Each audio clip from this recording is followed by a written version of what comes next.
وَلَقَدْ يَسَّرْنَا الْقُرْآنَ لِلذِّكْرِ فَهَلْ مِن مُّدَّكِرٍ الحمد لله رب العالمين والصلاة والسلام على أشرف الأنبياء والمرسلين أما بعد فأعوذ بالله من الشيطان الرجيم من همزه ونفخه ونفثه بسم الله الرحمن الرحيم رب اشرح لي صدري ويسر لي أمري واحلل عقدة من لساني يفقهوا قولي اللهم انفعنا بما علمتنا وعلمنا ما ينفعنا وزدنا علما فبشر عباد الذين يستمعون القول فيتبعون أحسنه أولئك الذين هداهم الله وأولئك هم أولو الألباب أعوذ بالله من الشيطان الرجيم بسم الله الرحمن الرحيم أتأمرون الناس بالبر وتنسون أنفسكم وأنتم تتلون الكتاب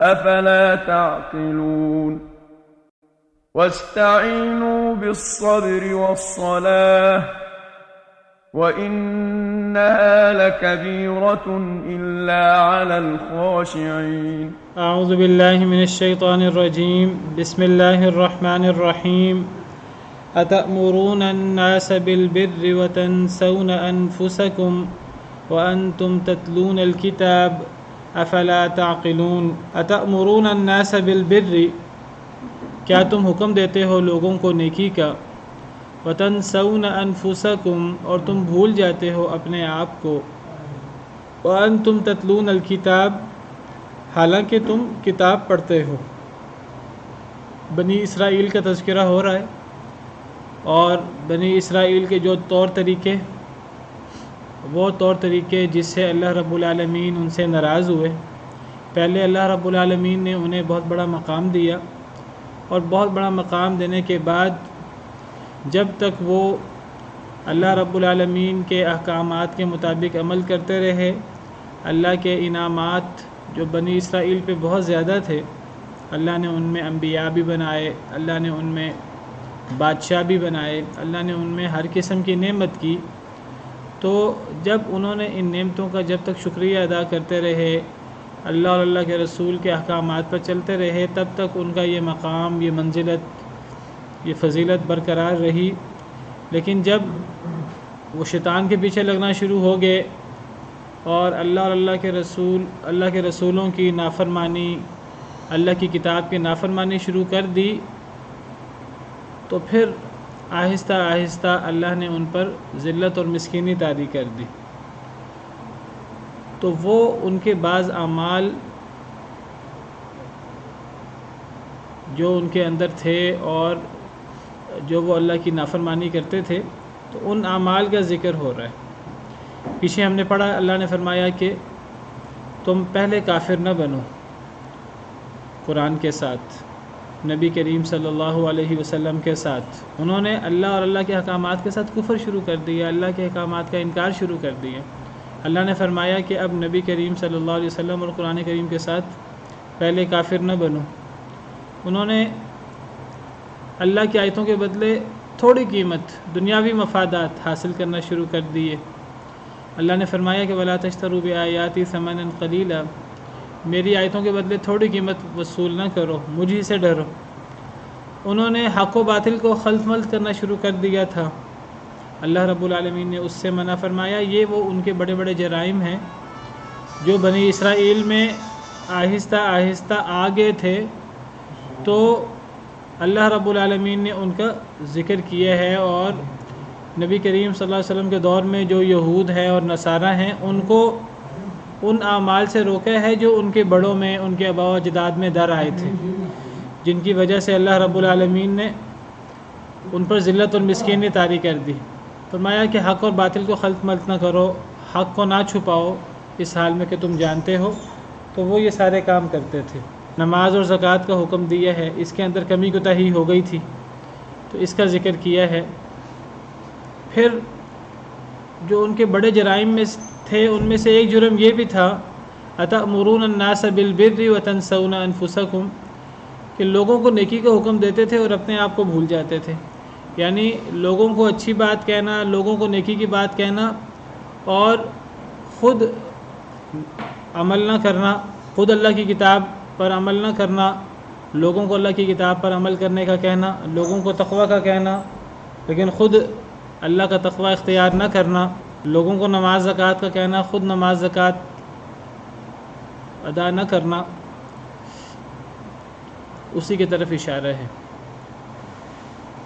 تو یہ یہودیوں کا طرز عمل ہے کہ لوگوں کو تو نیکی کا حکم دیا جائے، اچھی بات کا حکم دیا جائے، لیکن خود اپنے آپ کو انسان بھول جائے، انسان خود اس پر عمل نہ کرے. تو اللہ نے مذمت کے انداز میں فرمایا کیا تم لوگوں کو نیکی کا حکم دیتے ہو اور تم اپنے آپ کو بھول جاتے ہو؟ وَأَنْتُمْ تَتْلُونَ الْكِتَابَ، حالانکہ تم کتاب پڑھتے ہو. تم اپنے آپ کو اہل کتاب کہتے ہو، تم کتاب پڑھنے کا دعویٰ کرتے ہو. تو یہ کیسا تمہارا تورات پر یا انجیل پر ایمان ہے؟ یہ کیسا تمہارا کتاب پڑھنا ہے کہ کتاب پڑھتے ہو اور تم لوگوں کو نیکی کا حکم دیتے ہو، اپنے آپ کو بھول جاتے ہو؟ یہ تو بالکل کتاب کے سری منافی ہے. اللہ معاف کرے. یہ طور طریقے، یہ طرز عمل جو ہے وہ اب مسلمانوں نے اپنا لیا ہے. یہ ساری چیزیں جو یہود نصارہ میں موجود تھیں تو یہ چیزیں اب مسلمانوں میں اللہ معاف کرے آ چکی ہیں. بہت سے ایسے مسلمان بھی ہیں، علماء ہیں جو لوگوں کو نیکی کا حکم دیتے ہیں اور اپنے آپ کو بھول جاتے ہیں. قول و فعل میں تضاد ہے. تو یہ قول و فعل میں تضاد یہ اللہ کو بہت ناراض کرتا ہے. یا ایھا الذین آمنوا لم تقولون ما لا تفعلون، اے ایمان والو ایسا کیوں کرتے ہو جو تم کرتے، ایسا کیوں کہتے ہو جو تم کرتے نہیں ہو. کبر مقتا عند اللہ ان تقولوا ما لا تفعلون، اللہ کے نزدیک یہ بہت ناراضگی کی بات ہے کہ تم وہ بات کہو جو تم کرتے نہیں ہو. تو انسان جو لوگوں کو اچھی بات کہے، انسان کو خود بھی اس پر عمل کرنا چاہیے. دیکھیے لوگوں کو اچھی بات کہنی چاہیے، امر بالمعروف اور نہی عن المنکر کا حکم ہے. یہ نہیں ہے کہ انسان لوگوں کو امر بالمعروف اور نہی عن المنکر کرے ہی نہ. انسان کو لوگوں کو اچھی بات کہنی چاہیے، اچھی بات کا حکم دینا چاہیے اور لوگوں کو بری بات سے روکنا چاہیے. اور پھر جب انسان دوسروں کو اچھی بات کا حکم دے رہا ہے، بری بات سے روک رہا ہے، تو انسان اپنے آپ کو سمجھائے کہ میرے قول و فعل میں تضاد نہیں ہونا چاہیے. جب میں دوسروں کو اچھی بات کا حکم دے رہا ہوں، بری بات سے روک رہا ہوں، تو مجھے خود اچھا کام کرنا چاہیے اور مجھے برے کام سے رکنا چاہیے. بعض لوگ کیا کہتے ہیں؟ وہ کہتے ہیں کہ دیکھو جی اللہ نے منع کیا ہے کہ ہمارے قول و فعل میں تضاد نہیں ہونا چاہیے، تو نہ ہم لوگوں کو اچھی بات کہیں گے تاکہ ہمیں خود بھی نہ کرنی پڑے، نہ ہم لوگوں کو بری بات سے روکیں گے تاکہ ہمیں خود بھی بری بات سے نہ رکنا پڑے. ہم تو بری بات سے نہیں رک سکتے. جب ہم بری بات سے نہیں رک سکتے تو ہم لوگوں کو بھی نہیں روکیں گے. جب ہم خود اچھا کام نہیں کر سکتے تو ہم لوگوں کو بھی اچھا کام کرنے کا نہیں کہیں گے. یہ بھی ایک شیطانی وسوسہ ہے، میں سمجھتا ہوں. اللہ نے دوسروں کو اچھی بات کرنے کا حکم بھی دیا ہے اور بری بات سے روکنے کا حکم بھی دیا ہے، اور ساتھ اللہ نے یہ بھی فرمایا ہے کہ جب دوسروں کو تم اچھی بات کہو تو خود بھی اچھی بات پر عمل کرو. تو انسان دوسروں کو بھی کہے اور انسان خود بھی عمل کرے. انسان یہ نہ کہے کہ جی مجھ سے خود عمل نہیں ہوتا لہٰذا میں دوسروں کو بھی نہیں کہتا، میں خود قرآن پہ عمل نہیں کرتا لہٰذا میں کسی کو بھی قرآن پڑھنے کا نہیں کہتا، میں اپنے بچوں کو نماز کا نہیں کہتا کیونکہ میں خود نماز نہیں پڑھتا. یہ تو پھر بڑا ہی آسان طریقہ کار ہے. انسان کہے جی میں نہ بچوں کو نماز پڑھنے کا کہوں گا نہ خود نماز پڑھوں گا. یہ بھی تو جرم ہے بہت بڑا. انسان کو بچوں کو نماز پڑھنے کا بھی کہنا ہے اور خود بھی نماز پڑھنی ہے. وَأْمُرْ أَهْلَكَ بِالصَّلَاةِ وَاصْطَبِرْ عَلَيْهَا، اے نبی صلی اللہ علیہ وسلم اپنے گھر والوں کو نماز کا حکم دیں اور خود بھی اس پر ڈٹ جائیں، خود بھی صبر کریں، خود بھی ڈٹ جائیں. تو بچوں کو بھی حکم دیں اور خود بھی کریں. یہ نہیں کہ انسان کے چونکہ میں خود نہیں کرتا لہٰذا میں دوسروں کو بھی نہیں کہتا. انسان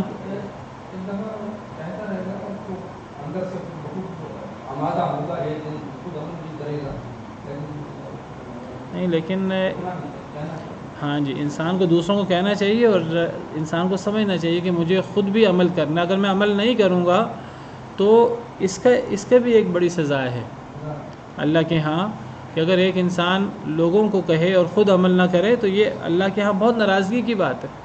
حدیث مبارکہ میں آتا ہے کہ قیامت کے دن ایسے لوگوں کو بڑا سخت عذاب ہوگا. اللہ معاف کرے. بہرحال بڑی ذمہ داری کی بات ہے.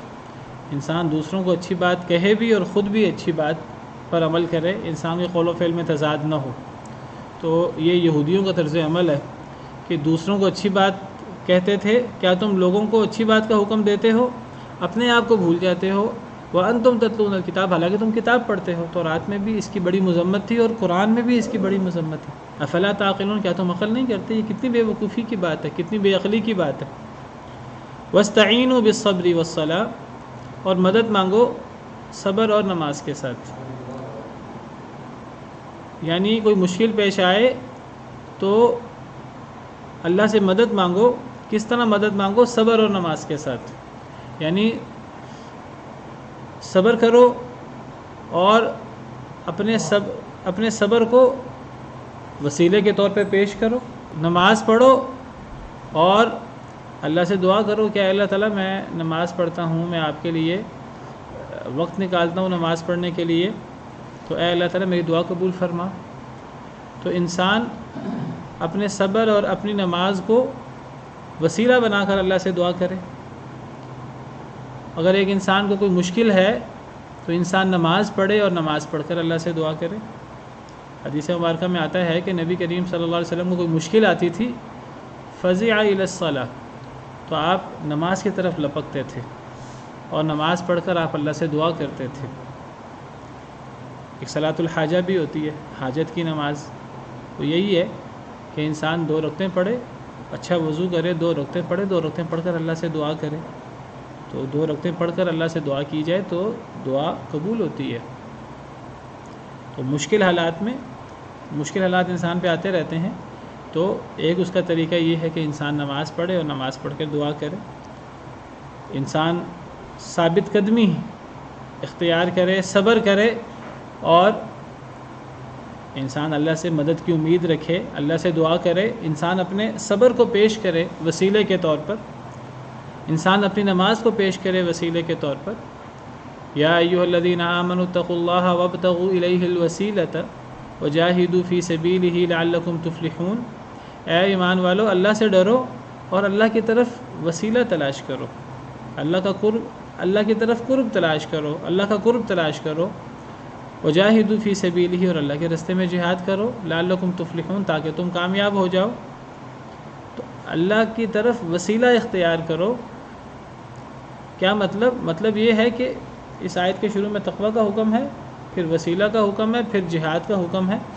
تو تمام مفسرین فرماتے ہیں کہ اس آیت کریمہ سے مراد یہ ہے کہ انسان اللہ کا تقوی اختیار کر کے، اللہ سے ڈر کر، اللہ کے راستے میں جہاد کر کے، قربانیاں دے کر انسان جو ہے وہ اپنے عمل کو پیش کرے اور اپنے عمل کو پیش کر کے اللہ کے ہاں قرب تلاش کرے اپنے عمل کے ذریعے. ایک انسان جتنا نیک عمل کرتا ہے وہ اتنا اللہ کے قریب ہوتا جاتا ہے. تو جب ایک انسان نیک عمل کر کے اللہ کے قریب ہوتا ہے تو پھر ایک انسان کو اگر اللہ سے دعا کرنی ہے تو اللہ سے دعا کرنے کا ایک طریقہ کار یہ بھی ہے کہ انسان اللہ سے دعا کرے اور انسان اللہ کے سامنے اپنا عمل پیش کرے کہ اے اللہ، میں آپ سے ڈرتا ہوں، آپ کا تقوی اختیار کرتا ہوں، تو اے اللہ تعالیٰ میری دعا قبول فرما. اے اللہ تعالیٰ میں جہاد کرتا ہوں، اے اللہ تعالیٰ میں نماز پڑھتا ہوں، اے اللہ تعالیٰ میں صبر کرتا ہوں، ثابت قدمی کا مظاہرہ کرتا ہوں، تو اے اللہ تعالیٰ میری دعا قبول فرما. تو دعا کے آداب میں سے ایک ادب یہ ہے کہ انسان اپنا عمل پیش کرے. جیسے صحیح بخاری کے اندر، بلکہ قرآن کریم کے اندر اللہ نے ہمیں سکھایا، دعائیں سکھائی ہیں قرآن کریم کے اندر. ان دعاؤں کے اندر ایسی دعائیں بھی ہیں جن میں جو مسلمانوں کو دعائیں سکھائی گئی ہیں ان کے اندر اپنا عمل پیش کرنے کا حکم دیا گیا ہے. جس طرح قرآن کریم کی کئی دعاؤں میں ہے ربنا اننا آمنا فاغفر لنا ذنوبنا وقنا عذاب النار. اب یہ دعا ہے ربنا اننا آمنا، اے اللہ تعالیٰ، اے ہمارے رب، بے شک ہم ایمان لائے ہیں. اب یہ ایک عمل ہے انسان کا، اے اللہ ہم ایمان لائے ہیں، فاغفر لنا ذنوبنا، تو اے اللہ ہمارے گناہ معاف کر دے. اب اننا آمنا کا کیا مطلب ہے؟ اصل مقصود تو ہے ہمارے گناہ معاف کر دے. یہ عمل پیش کیا جا رہا ہے، اے اللہ تعالیٰ ہم آپ کو راضی کرنے کے لیے ایمان لائے ہیں. اور ایمان سے بڑا عمل کیا ہو سکتا ہے؟ تو ایک انسان اپنے ایمان کو پیش کر کے، یہ گویا کہ اللہ نے ہمیں دعا سکھائی ہے قرآن میں۔ میں وہی اسی کی طرف میرا اشارہ ہے کہ ہمیں کیا وسیلہ اختیار کرنا چاہیے، تو ہمیں اپنے عمل کا وسیلہ اختیار کرنا چاہیے۔ سورہ فاتحہ کے اندر ہم نے پڑھا ہمیں اللہ رب العالمین سے دعا کرنی ہے تو اللہ رب العالمین کو اللہ کی صفات کا وسیلہ دینا چاہیے، یا پھر اللہ رب العالمین کو انسان کو اپنے اعمال کا وسیلہ دینا چاہیے، ربنا اننا آمنا۔ اسی طرح سورہ آل عمران کے آخر میں اللہ نے ہمیں دعائیں سکھائی ہیں، ان دعاؤں میں سے ربنا اننا سمعنا منادیا ینادی للایمان ان آمنوا بربکم فآمنا ربنا فاغفر لنا ذنوبنا وکفر عنا سیئاتنا وتوفنا مع الابرار۔ اے اللہ تعالیٰ، ہم نے ایک منادی کو سنا کہ وہ اعلان کر رہا تھا کہ اے لوگوں ایمان قبول کرو۔ ہم نے ایمان قبول کیا، ہم ایمان لائے، اسلام قبول کیا، ربنا فاغفر لنا ذنوبنا، تو اے اللہ ہمارے گناہ معاف کر دے۔ اب یہ جو پیچھے فرمایا کہ پیچھے یہ جو ہے کہ اے اللہ ہم نے ایک منادی کو سنا کہ وہ ایمان کی ندا لگا رہا تھا تو ہم ایمان لائے، یہ اپنا عمل پیش کیا گیا۔ رب اغفر وارحم وانت خیر الراحمین، قرآن کی دعا ہے، اے میرے رب بخش دے، رحم کر، تو بہترین رحم کرنے والا ہے۔ تو یہ اللہ رب العالمین کو اللہ رب العالمین کی صفات کا وسیلہ ہے، اللہ رب العالمین کو اللہ کی صفات کا واسطہ دیا گیا ہے۔ تو دعا کرتے ہوئے اللہ کو اللہ کی صفات کا واسطہ دینا چاہیے، یہ وسیلے کی اعلیٰ ترین صورت ہے۔ اور یہ دیکھیے بالکل ایک عقلی بات ہے کہ انسان اللہ کو پکارے تو انسان اللہ کی تعریف کرے، اللہ کی بڑی بڑی شان بیان کرے، اے اللہ تو بہت معاف کرنے والا ہے، مجھے معاف کر دے، اللہم انک عفو تحب العفو فاعف عنی، اے اللہ تو بہت معاف کرنے والا ہے، تو معافی کو پسند کرتا ہے، مجھے معاف کر دے۔ اللہ کو اللہ کی صفت عفو کا واسطہ دیا ہے، اور اللہ فرماتے ہیں وَلِلَّهِ الْأَسْمَاءُ الْحُسْنَى فَادْعُوهُ بِهَا، اللہ کے پیارے پیارے نام ہیں، اللہ کو ان ناموں کا واسطہ دے کر اللہ کو پکارا کرو۔ اور دوسرا طریقہ ہے وسیلے کا کہ اللہ کو اپنے عمل کا واسطہ دیا جائے، اور یہ بات بھی بالکل لاجیکل ہے، سمجھ آنے والی ہے۔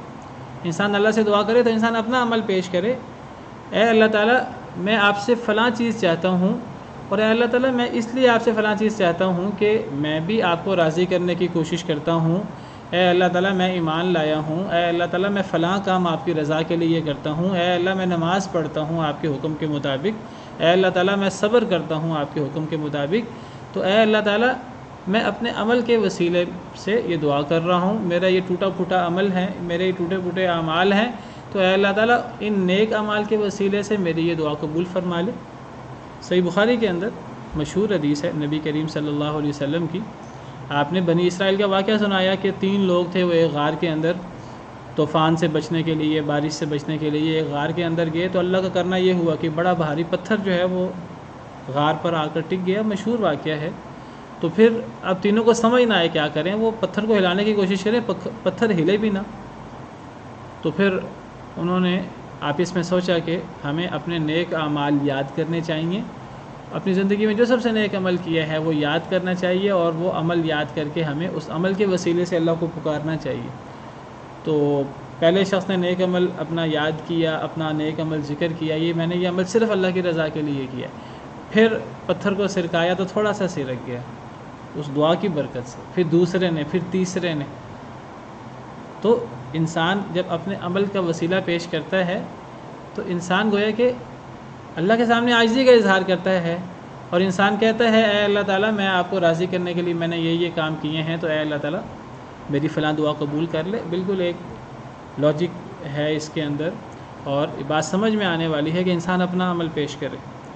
اور تیسری صورت وسیلے کی جس کا ذکر قرآن میں ہی موجود ہے کہ کوئی شخص کسی بزرگ کے پاس جا کر اس سے دعا کروائے اور خود بھی دعا کرے، خود بھی دعا کرے اور وہ بزرگ بھی اس کے لیے دعا کرے۔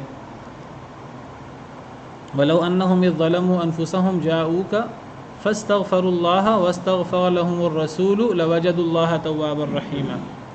اگر یہ لوگ اپنے آپ پہ ظلم کر بیٹھیں، سورہ نساء کی آیت ہے، اگر یہ اپنے آپ پہ ظلم کر بیٹھیں پھر یہ آپ کے پاس آ جائیں، فَاسْتَغْفَرُوا اللَّهَ، پھر یہ اللہ سے اپنے گناہوں کی معافی مانگیں خود، وَاسْتَغْفَرَ لَهُمُ الرَّسُولُ، اور رسول بھی ان کے لیے استغفار کرے، لوجد اللہ تواب الرحیمہ، تو اللہ تعالیٰ کو یہ توبہ قبول کرنے والا، رحم کرنے والا پائیں گے۔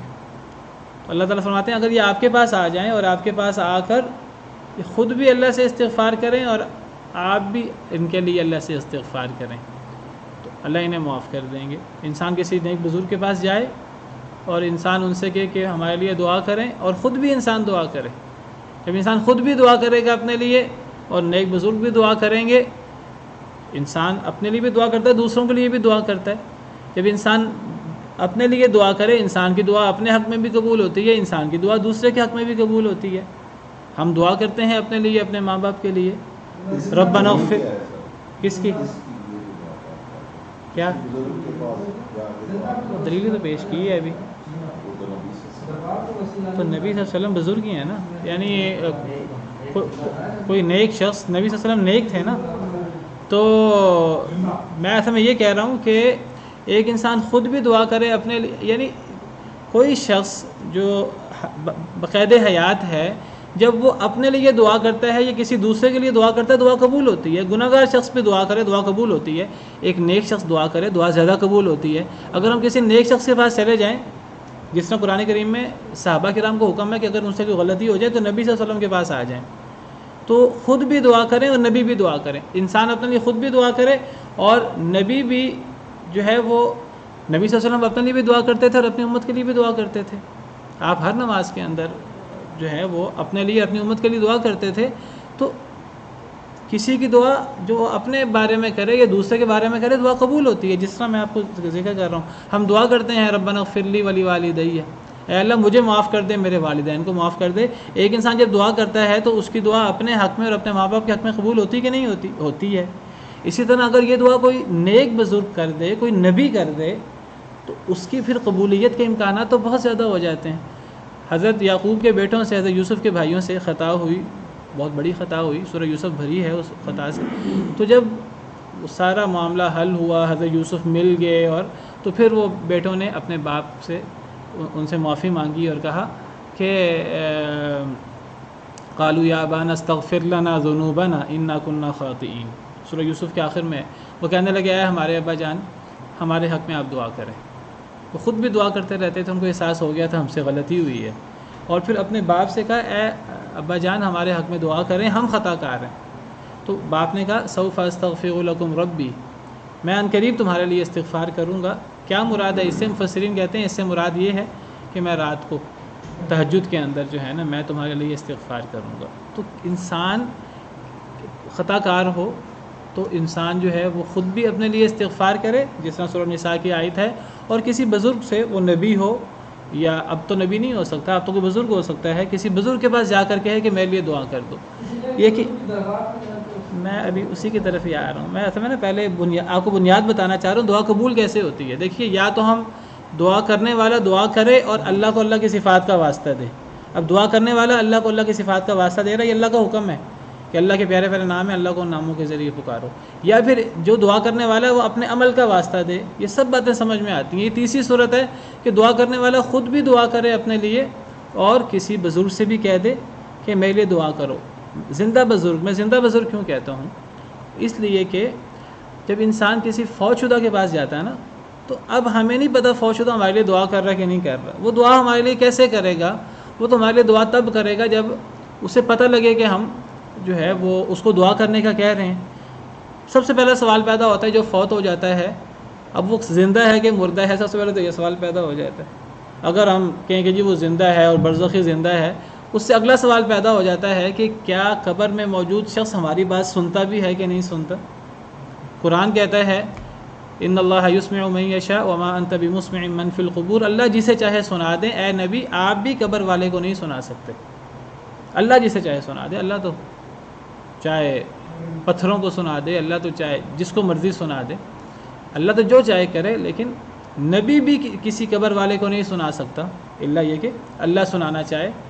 جنگ بدر کے موقع پر اللہ نے سنوایا مشرکین کو، صحیح بخاری میں ہے، نبی صلی اللہ علیہ وسلم نے ان سے کلام کیا، وہ ایک معجزہ ہے، ورنہ اپنی مرضی سے تو نبی بھی نہیں سنا سکتے قبر والے کو۔ تو اگر ہم کسی قبر والے کے پاس جائیں، کسی نبی کی قبر پر، کسی بزرگ کی قبر پر، تو دیکھیے ہمیں فائدہ تب جانے کا ہے جب وہ ہمارے لیے استغفار کریں، جب ہمارے لیے دعا کریں۔ ہم کسی کو دعا کرنے کا کیسے کہیں گے؟ اسے پتہ کیسے لگے گا کہ ہم اس کو دعا کرنے کا کہہ رہے ہیں؟ وہ تو خود فوت ہوا ہے۔ اچھا جی، نہیں جی، بعض لوگ کہتے ہیں یہ قرآن کی آیت ہے کہ اگر وہ اپنے آپ پہ ظلم کر بیٹھیں تو آپ کے پاس آئیں، خود بھی استغفار کریں، نبی بھی استغفار کرے تو اللہ معاف کر دیں گے۔ تو آپ کے پاس آنے سے مراد زندگی میں آپ کے پاس آنا اور فوت ہونے کے بعد آپ کی قبر پہ آنا۔ ہم کہیں گے یہ جو آپ تفسیر کرتے ہیں کہ جی زندگی میں آپ کے پاس آنا، یہاں تک تو ہمارا اتفاق ہے، فوت ہونے کے بعد قبر میں آنا یہ آپ نے کہاں سے لے لیا؟ کیا یہ آیت کریمہ نبی صلی اللہ علیہ وسلم کے سامنے نہیں تھی؟ کیا نبی صلی اللہ علیہ وسلم نے صحابہ کرام کو حکم دیا تھا کہ میرے فوت ہونے کے بعد، کیا نبی صلی اللہ علیہ وسلم نے صحابہ کرام کو فرمایا تھا کہ میرے فوت ہونے کے بعد میری قبر میں آ کے مجھ سے دعا کیا کرنا؟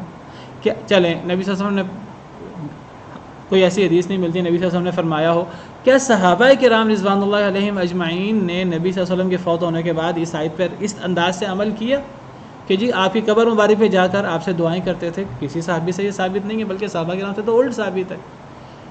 حضرت عمر کی مشہور حدیث ہے صحیح بخاری کے اندر کہ حضرت عمر وہ حضرت عباس سے انہوں نے کہا آپ دعا کریں ہمارے لیے، قحط سالی میں بارش نہیں ہو رہی تھی، کہا کہ آپ نبی صلی اللہ علیہ وسلم کے چچا ہیں، آپ بڑے برگزیدہ ہیں، آپ اللہ کے بڑے پیارے ہیں، تو وہی کسی بزرگ کے پاس جا کے، انسان کسی نیک انسان کے پاس جا کر انسان کہے کہ آپ ہمارے لیے دعا کر دیں۔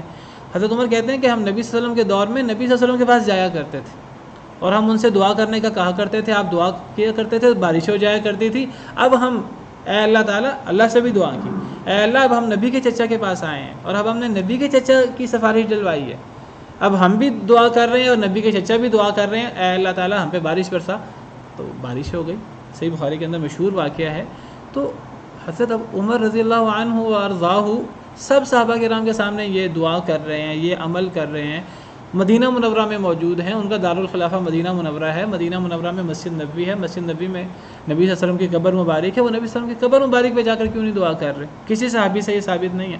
کچھ لوگ کہتے ہیں جی فلاں حدیث میں آتا ہے، فلاں حدیث میں آتا ہے، ہم کہتے ہیں جی کون سی حدیث ہے، کہاں ہے؟ جی وہ ضعیف حدیث ہے، وہ موضوع حدیث ہے۔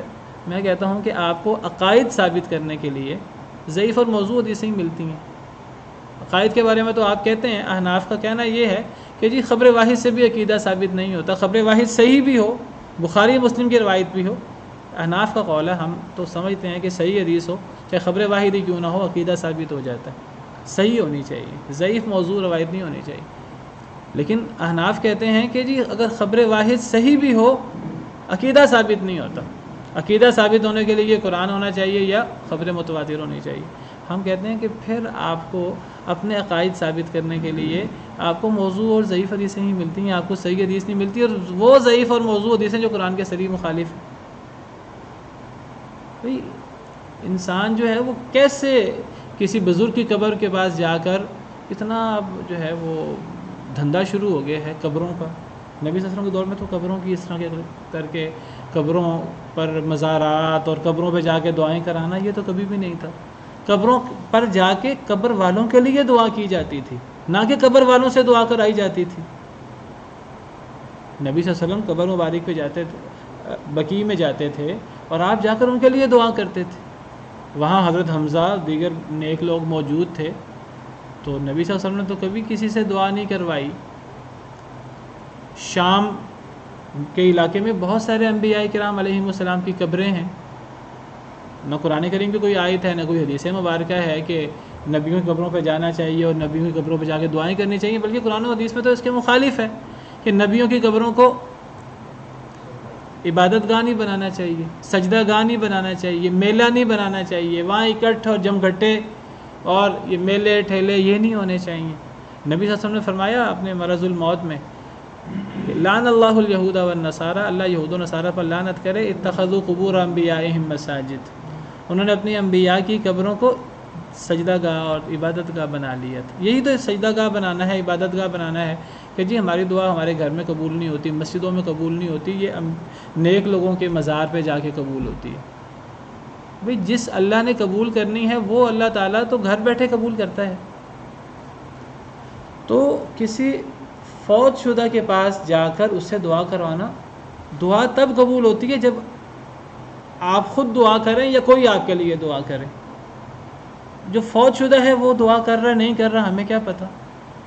ہاں اللہ کو پتہ ہے. اور اللہ فرماتے ہیں کہ اگر تم کسی قبر والے کو پکارو قبر والا قیامت تک تمہاری پکار نہیں سنتا. ومن اضل ممن يدعو من دون الله من لا يستجيب له الى يوم القيامه وهم عن دعائهم غافلون.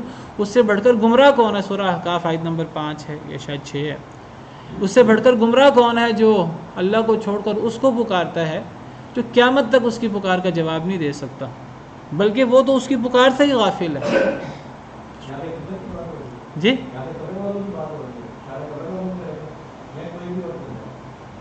یہاں یعنی جو بھی قیامت تک آپ کی پکار نہ سن سکے.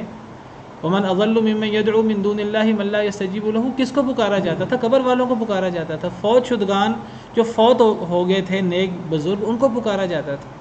مشرکین بھی ان کو پکارتے تھے.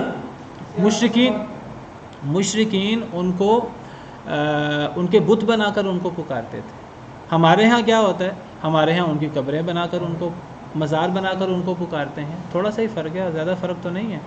ان الذین تدعون من دون اللہ عباد امثالکم. اللہ فرماتے ہیں جنہیں تم پکارتے ہو اللہ کے علاوہ وہ تمہارے جیسے بندے ہیں. فادعوہم فلیستجیبوا لکم. تم ان کو پکار کر دیکھو وہ تمہاری پکار قبول کریں. ان کنتم صادقین. اگر تم سچے ہو تو تمہاری پکار قبول نہیں کر سکتے. ایک اور آیت میں اللہ فرماتے ہیں اموات غیر احیاء. وہ تو مردے ہیں، وہ تو زندہ نہیں ہیں. وما یشعرون ایان یبعثون. انہیں تو اتنا بھی نہیں پتہ کہ وہ کب اٹھائے جائیں گے.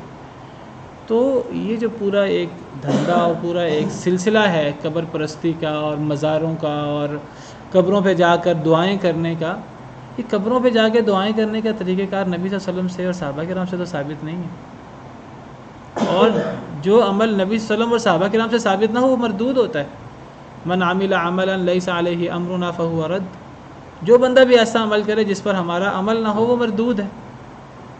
اور یہ امت 73 فرقوں میں بٹے گی. اور فرقہ حقہ کون سا ہے؟ کامیاب فرقہ ناجیہ کون سا ہے؟ آپ نے فرمایا ما انا علیہ و اصحابی.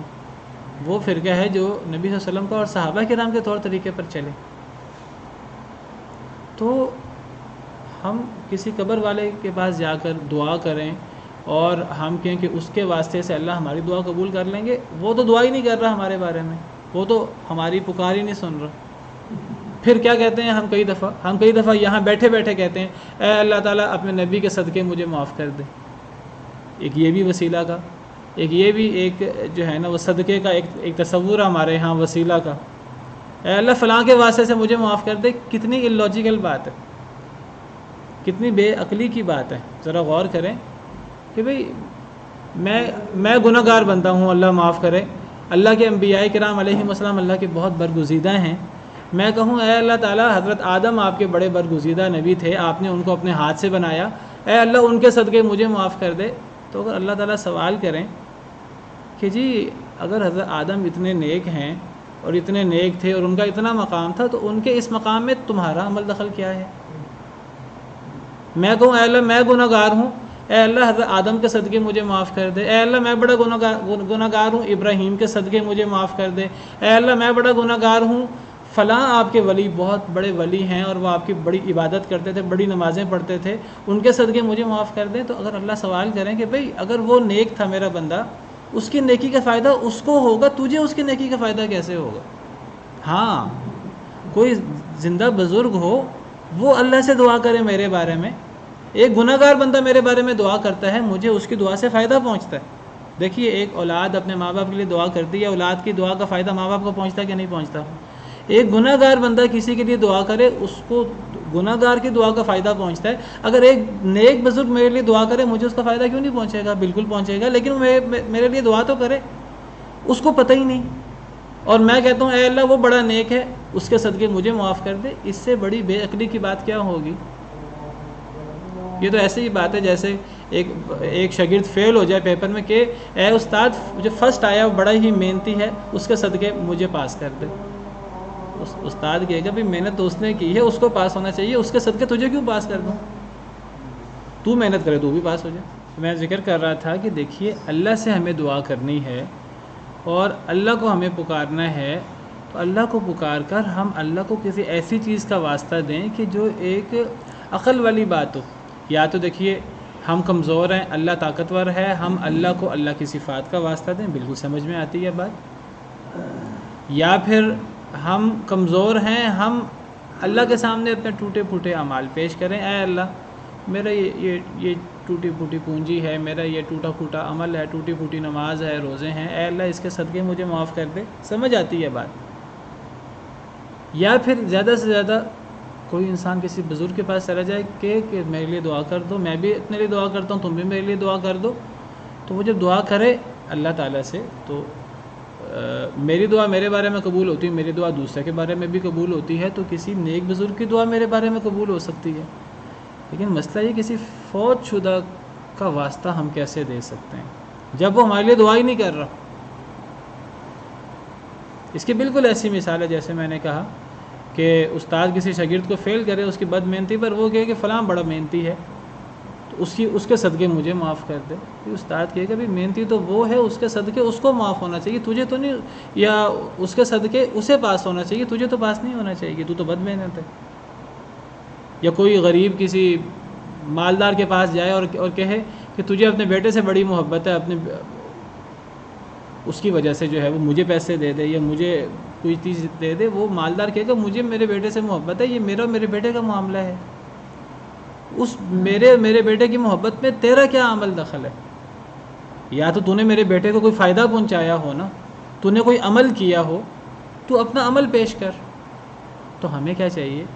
ہمیں یہ چاہیے بجائے اس سے کہ ہم اللہ کو یہ کہیں اے اللہ تعالیٰ نبی کے صدقے مجھے معاف کر دے، ہمیں کہنا چاہیے اے اللہ تعالیٰ ہم جیسے بھی ہیں گناہ گار ہیں، ہم تیرے نبی سے محبت کرتے ہیں، ہم تیرے نبی کی سنت پر عمل کرنے کی کوشش کرتے ہیں، اے اللہ اس کے صدقے مجھے معاف کر دے. یہ بالکل بات سمجھ میں آتی ہے، یہ ہمارا عمل ہے، اپنا عمل پیش کرنا چاہیے.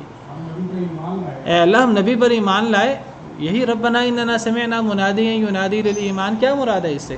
یہاں منادی سے مراد نبی ہے. اے اللہ ہم نے ایک منادی کو سنا، نبی کو سنا کہ وہ ندا لگا رہا تھا کہ اللہ پر ایمان لاؤ. اے اللہ ہم نے نبی کی بات مان لی، ہم نبی پر ایمان لائے، اے اللہ ہمیں بخش دے. اب یہ ہمیں اللہ نے خود دعا سکھائی ہے، یہ تو سمجھ میں آتی ہے. لیکن یہ کیا مطلب ہوا کہ اللہ فلاں بڑا نیک ہے، اس کی نیکی کے صدقے مجھے معاف کر دے؟ میرا اس کے اندر عمل دخل ہونا چاہیے. میرا اس کے اندر عمل دخل کیا ہے؟ تو اللہ سے دعا مانگتے ہوئے ہمیں یا تو اللہ کو اللہ کی صفات کا واسطہ دینا چاہیے، یا ہمیں اپنا عمل کا واسطہ دینا چاہیے. وہ ٹوٹا پھوٹا عمل ہو، وہ جیسا بھی عمل ہے ہمیں وہ اللہ کے سامنے پیش کرنا چاہیے جیسے قرآن و حدیث سے پتہ لگتا ہے، یا پھر ہمیں کسی نیک زندہ بزرگ کے پاس جا کے اسے دعا کرانی چاہیے. جی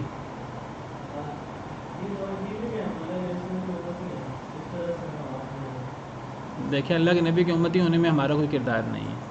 ہم یہ کہیں کہ اے اللہ تعالیٰ ہم نبی سے محبت رکھتے ہیں، تو اے اللہ تعالیٰ یہ نبی سے محبت کرنا یہ میرا عمل ہے، میں اپنا عمل پیش کروں.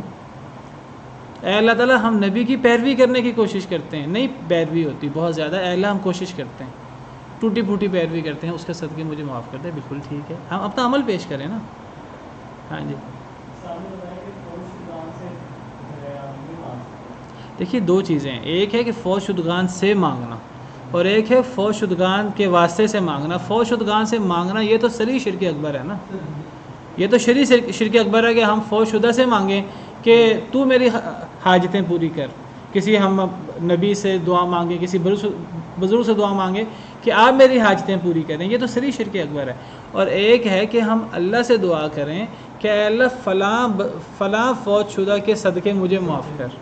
میں اس موضوع پہ بات کر رہا ہوں، یہ بھی صحیح نہیں ہے. باقی یہ شرک اکبر ہے کہ نہیں یہ ایک الگ چیز ہے.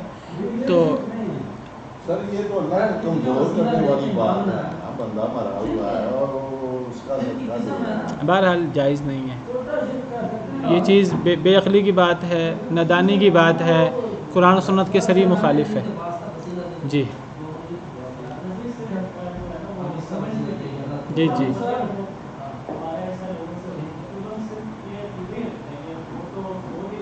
جی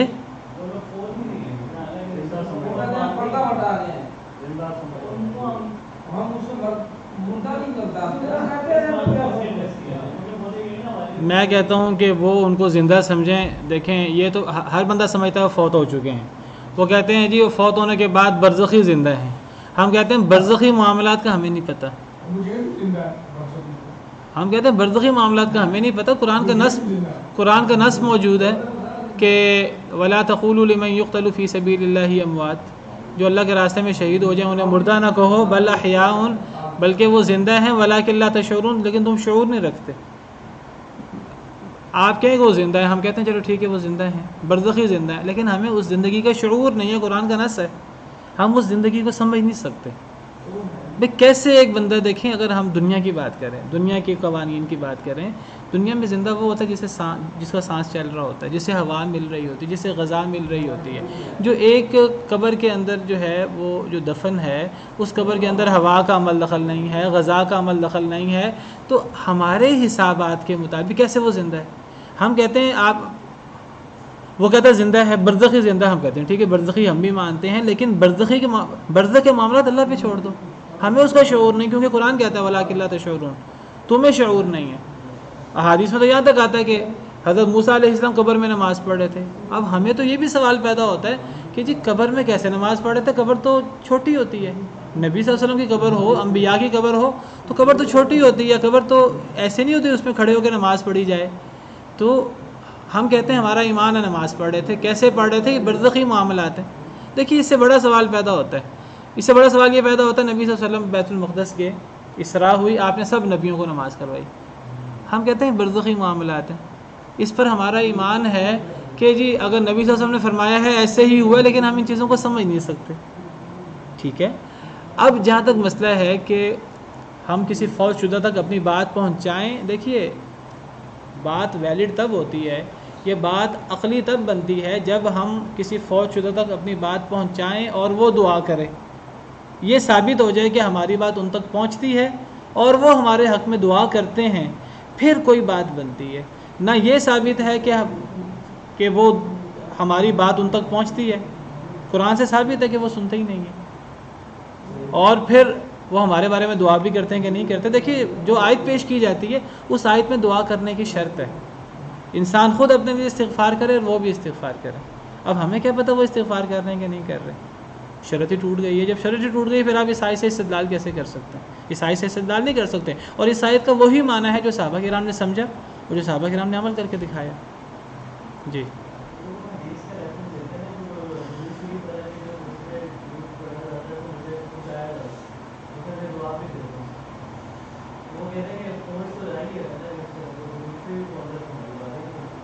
بھئی جس کا ذکر ہے وہ پہنچ جاتی ہے، جس کا ذکر نہیں ہے وہ اب ہم کیسے قیاس کر لیں؟ درود کا ذکر ہے کہ جی فرشتے اللہ نے مقرر کیے ہیں وہ درود پہنچاتے ہیں، اللہ نے یہ فرمایا درود پہنچاتے ہیں، یہ تو نہیں فرمایا کہ دعائیں کرو تمہاری دعائیں بھی پہنچائیں گے۔ دیکھیے صحابہ کرام کا طرز عمل دیکھیں، اگر یہ نیکی ہے تو صحابہ کرام نے کی ہوتی۔ اگر آپ دین کو ختم نہیں کر دیں گے نا، دین مکمل ہو گیا ہے، اگر آپ مکمل نہیں کریں گے، ابھی تک دین جاری ساری ہے، ابھی تک آپ نے اضافہ کرتے رہنا ہے، تو پھر دین کے پتہ نہیں کتنے ایڈیشن، سینکڑوں ایڈیشن اب تک آ چکے ہیں اور بھی آتے رہیں گے، دین مکمل ہو چکا ہے ہمارا۔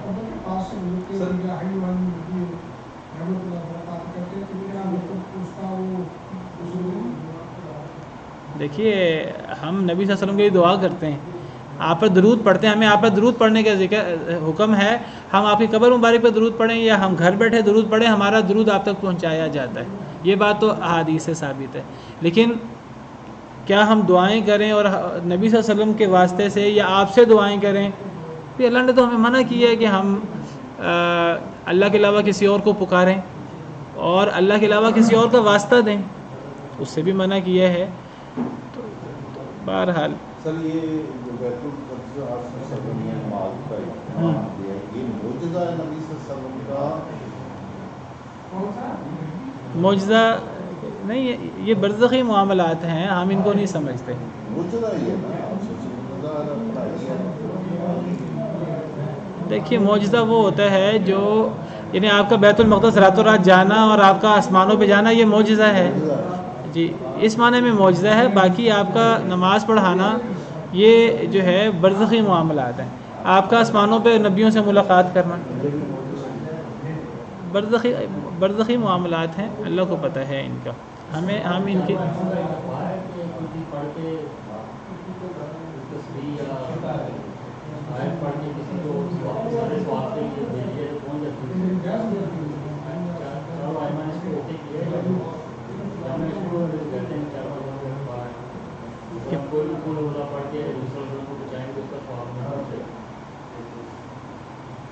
ان کے اقوال پیش کرنے چاہیے، میرے علم میں تو نہیں ہے.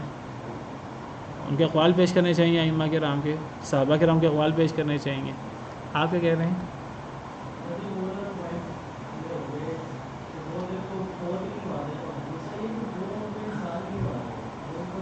بس دیکھیے وہ تو پھر اب اگلے مسائل ہیں نا، وہ تو پھر اب آگے آوے کا آواز بگڑا ہوا ہے. لیکن یہ بات یاد رکھیے کہ جب ہم اللہ سے مانگ رہے ہیں یا تو اللہ کو اللہ کی صفات کا واسطہ دیں یا اللہ کو اپنے عمل کا واسطہ دیں، یا پھر کسی سے دعا کروا لیں. ہم 3 صورتیں ہیں.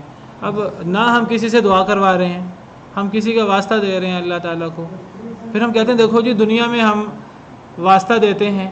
بھئی دنیا میں ہم کسی وزیر کو، کسی عہدیدار کو، کسی بڑے عہدیدار کا، برابر کے عہدیدار کا واسطہ دیتے ہیں، وہ اس کا ضرورت مند ہوتا ہے، ان کا ایک دوسرے سے تعلق ہوتا ہے، ایک دوسرے کے محتاج ہوتے ہیں. اللہ کو آپ اس طرح سمجھتے ہیں؟ کیا ہم سمجھتے ہیں کہ کوئی اللہ سے بڑا ہے کہ اللہ کو اس کا واسطہ دیا جائے، اللہ کو اس کی ماننی پڑے؟ یا کوئی اللہ کے برابر ہے، اللہ معاف کر اللہ اس کا محتاج ہے؟ یا کوئی بعض دفعہ ہم دنیا میں کسی چھوٹے کا واسطہ دے دیتے ہیں. ہم دنیا میں بعض دفعہ کسی وزیر کو، کسی مشیر کو، اس کی کسی نوکر کا، اس کے کسی چوکیدار کا، کسی ڈرائیور کا واسطہ دے دیتے ہیں. اس لیے ہم واسطہ دیتے ہیں کہ وہ چاہے چھوٹا ہی کیوں نہ ہو، کئی دفعہ وہ اپنے چھوٹے لوگوں سے بھی کام لیتے ہیں. وہ اگر وہ چھوٹے لوگوں کی اس طرح کی چیزیں قبول نہ کریں تو چھوٹے لوگ ان سے دھوکہ کریں اور ان کے ساتھ وہ جو ہے وفاداری کا مظاہرہ نہ کریں اور ان کے راز دوسروں تک پہنچے. وہ چھوٹوں کے بھی محتاج ہیں. اللہ تعالیٰ کیا اپنے چھوٹوں کے محتاج ہے؟ نہ اللہ کا کوئی بڑا ہے، نہ کوئی اللہ کے برابر ہے، نہ کوئی اللہ کا چھوٹا ہے جس کے اللہ محتاج ہو. جب اللہ کسی کے محتاج ہی نہیں ہے، ہمیں اللہ کے لیے دنیاوی مثالوں کی کیا ضرورت ہے؟ فلا تضربوا للہ الامثال، اللہ کے لیے مثالیں پیش نہ کرو. تو اللہ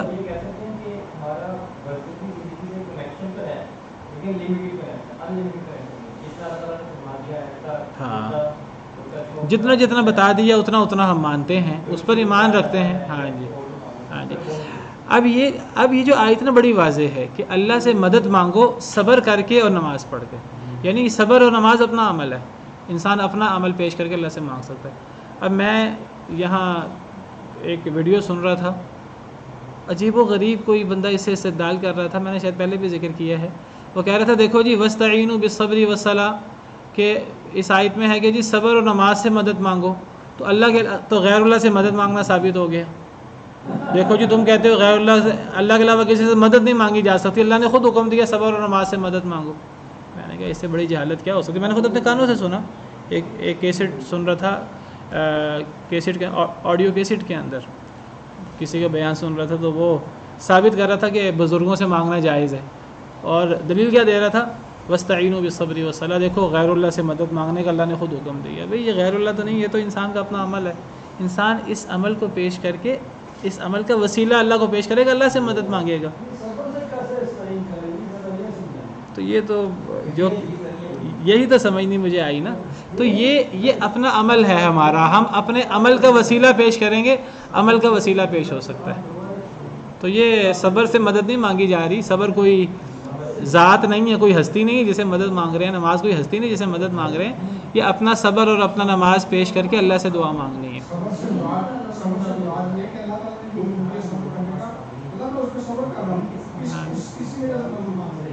اپنا عمل انسان پیش